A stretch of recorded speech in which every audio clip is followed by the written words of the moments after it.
So with that message, please do not be again offended by my...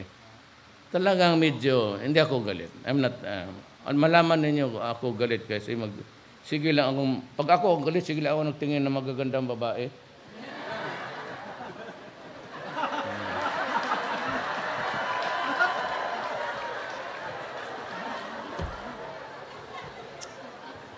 Dahil ganon talaga si Ma'am Lene, binibiro ko yan. When the talks get boring and the argument starts, I always interject a joke para to make it more... pero totoo talaga. Nung una sa meeting, the arrangement, mas magkatabi kami.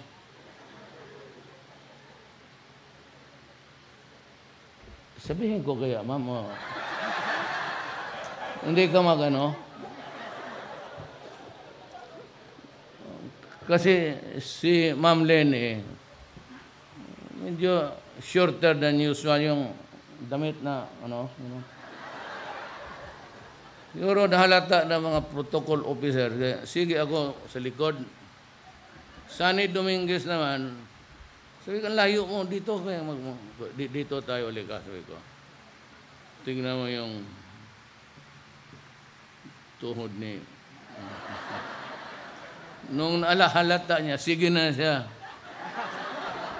Gusto ko sabihin, Ma'am, mag-shorts ka na lang kaya.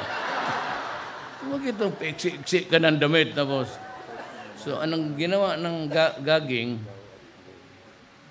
inulit niya hindi yung pagganon. So, dito, makikita mo man, binaligtad niya, tapos nakaharap na doon.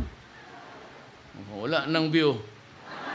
So, nung next mga after 3 cabinet meetings, doon na siya sa harap ko. Malayo ang tingin.